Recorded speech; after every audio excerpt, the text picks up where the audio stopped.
सोचो सुबह उठो, फोन खोलो और तुम्हारी फोटो इंटरनेट पे वायरल है। लेकिन वो फोटो तुमने कभी क्लिक ही नहीं की। फेस तुम्हारा, बॉडी किसी और की और कंटेंट इतना वल्गर कि देखना मुश्किल हो। नमस्कार दोस्तों, आज का टॉपिक थोड़ा एंटरटेनिंग नहीं है। आज का टॉपिक है सीरियस, डिस्टर्बिंग और आई ओपनिंग है। आज हम बात करेंगे एआई का misuse, fake girls image, deep fake nudes, online harassment और रियल न्यूज केसेस। और सबसे इम्पोर्टेंट बात, कैसे खुद को प्रोटेक्ट करें इन सब चीज़ों से। एआई मतलब होता है आर्टिफिशियल इंटेलिजेंस। सिंपल वर्ड्स में कंप्यूटर जो इंसान की तरह सोचे और क्रिएट करने लगे। पहले एआई सिर्फ कैलकुलेटर, सिर्फ गूगल असिस्टेंट और फेस अनलॉक में काम आता था, लेकिन अब एआई इमेज बना रहा है, वीडियो जनरेट कर रहा है, रियल लोगों के फेक फोटोज क्रिएट कर रहा है, वॉइस क्लोन कर रहा है, फेस स्वैप कर रहा है। और यही से प्रॉब्लम शुरू होती है। टेक्स्ट से इमेज बनाना, किसी लड़की की नॉर्मल फोटो को सेक्सुअल बना देना, फेस किसी और बॉडी का चिपका देना, ये सब बिना किसी कॉन्शियस का हो रहा है। डीप फेक का मतलब होता है deep learning plus fake content. मतलब एआई से आप fake nudes photos, fake kissing videos, fake porn videos, fake MMS clips और फेक स्कैंडल्स हो रहे हैं। और सबसे शॉकिंग बात, ज्यादा टारगेट कौन हो रहा है? Girls, womens, school students, influencer. ये सिर्फ टेक्नोलॉजी नहीं है, ये डिजिटल वायलेंस बन चुका है। हम देख सकते हैं कि इंडिया में भी गवर्नमेंट ने प्लेटफॉर्म्स को warning the, thousands of account delete हुए, ऑप्शंस एआई इमेज के अगेंस्ट एक्शन हुआ। ये प्रूफ है कि प्रॉब्लम इमेजरी से भी आगे है। सच बोलूं तो इससे किसी भी लड़की का लाइफ डिस्ट्रॉय हो जाती है। सबसे बड़ा इसका इम्पैक्ट पड़ता है, रेपुटेशन डैमेज हो जाता है, family pressure, depression and anxiety, suicide cases, career खत्म हो जाता है और रिलेशनशिप ब्रेक भी हो जाते हैं। सबसे बुरा तब होता है जब सोसाइटी आज भी इमेज पे जज करने लगती है। विक्टिम्स हमेशा feel shame, guilt, fear, sleepless nights, trust issue, उनका कॉन्फिडेंस खत्म हो जाता है। इससे वो सोशल मीडिया छोड़ देती हैं, कुछ लोग घर से निकलना बंद कर देते हैं। ये सिर्फ टेक प्रॉब्लम नहीं है, ये मेंटल हेल्थ क्राइसिस है। इसका सबसे बड़ा मिसयूज कैसे किया जाता है? किसी भी लड़की की फोटो जो उसके इंस्टाग्राम से उठाई जाती है, एआई टूल में अपलोड कर दी जाती है। Make her nude type prompt दिया और एआई ने फेक इमेज बना देता है, जिसे टेलीग्राम, व्हाट्सएप, रेडिट के द्वारा इसे वायरल कर दी जाती है।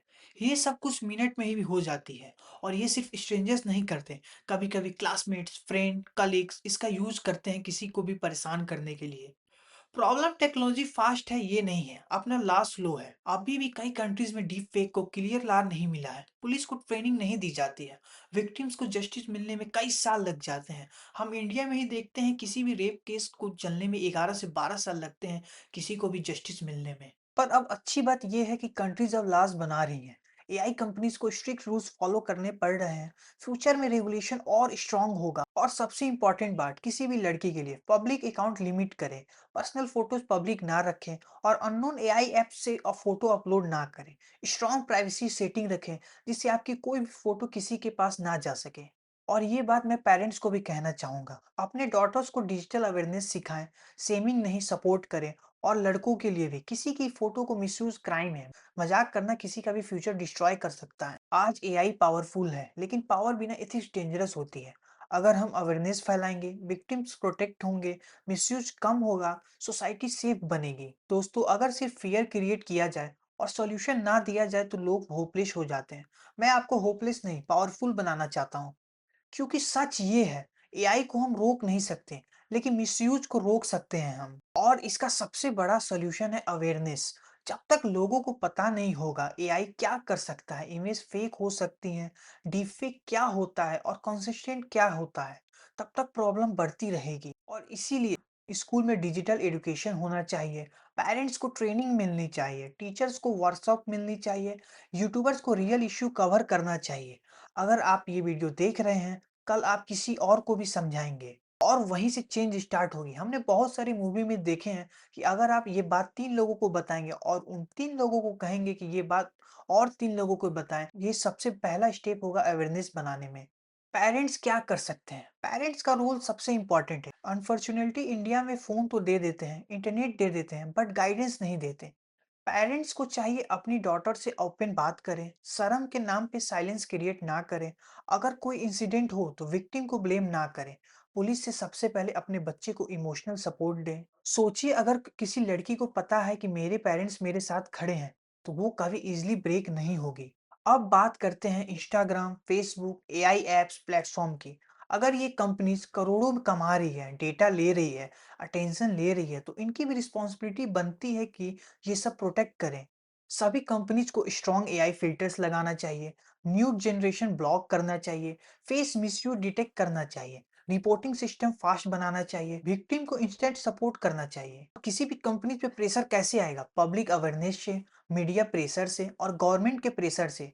जब यूजर्स बोलेंगे तो कंपनी सुनेगी ही। लॉ को अपग्रेड होना चाहिए। फ्यूचर में आइडियली डीप सीरियस को सीरियस क्राइम माना जाए। फेक न्यूज बनाना रेप के इक्विवेलेंट क्राइम हो। प्लेटफॉर्म को हेवी फाइन्स लगे। फास्ट ट्रैक साइबर कोर्ट्स बनाए जाएं। विक्टिम्स को एनिमिटी प्रोटेक्शन मिले। ये सब इम्पॉसिबल नहीं है। ये तब होगा जब सोसाइटी डिमांड करेगी। अब मैं बात करता हूँ सभी लड़कों से। अगर कोई लड़का सोचता है यार एआई से फेक इमेज बनाना तो मजाक है, तो सुन लो, ये मजाक नहीं, क्राइम है। ये एंटरटेनमेंट नहीं, वायलेंस है। ये प्रैंक नहीं, किसी के लिए ट्रॉमा भी हो सकता है। एक क्लिक से किसी का भी लाइफ डिस्ट्रॉय हो सकता है, किसी का भी फ्यूचर खत्म हो सकता है और कोई भी इससे सुसाइड भी कर सकता है। रियल मस्कुलिटी रेस्पेक्ट है, प्रोटेक्शन है, रिस्पॉन्सिबिलिटी है। ये ना कि किसी का भी इमेज बनाए। अगर कोई लड़की ये वीडियो देख रही है तो मैं सिर्फ इतना कहना चाहता हूँ, अगर तुम्हारे साथ कभी ऐसा कुछ हो तो तुम वीक नहीं हो, तुम गिल्टी नहीं हो, तुम रिस्पॉन्सिबल नहीं हो, तुम एलोन नहीं हो। गलती हमेशा मिसयूज करने वालों की ही होती है, ऑलवेज। और सबसे इंपॉर्टेंट बात, बोलना सीखो, रिपोर्ट करना सीखो, हेल्प मांगना सीखो। साइलेंस प्रोटेक्शन नहीं है, साइलेंस डेंजर है। सबसे बड़ी प्रॉब्लम टेक्नोलॉजी नहीं है, प्रॉब्लम है माइंडसेट।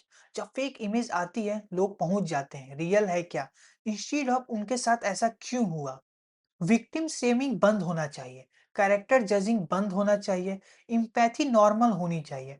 जब सोसाइटी विक्टिम के साथ खड़ी होगी तब मिसयूज ऑटोमेटिकली कम होगा। मैं कभी भी एआई के अगेंस्ट नहीं हूँ। एआई अमेजिंग है। एआई मेडिसिन इंप्रूव कर सकता है, एआई एजुकेशन इंप्रूव कर सकता है, एआई डिसेबलिश लोगों को हेल्प कर सकता है। बट एआई को बनाना होगा ethical, safe, responsible, human centric. Power without morality equal to disaster. Future वही ब्राइट होगा जहां टेक्नोलॉजी और ह्यूमैनिटी साथ चले। आज हम सिर्फ एआई के बारे में बात नहीं कर रहे हैं, आज हम डिग्निटी के बारे में बात कर रहे हैं, रेस्पेक्ट की बात कर रहे हैं, सेफ्टी की बात कर रहे हैं और ह्यूमैनिटी की भी बात कर रहे हैं। Thank you. अगर आपको ये वीडियो पसंद आई हो तो लाइक करें, कमेंट करें। तब तक के लिए keep learning and keep growing.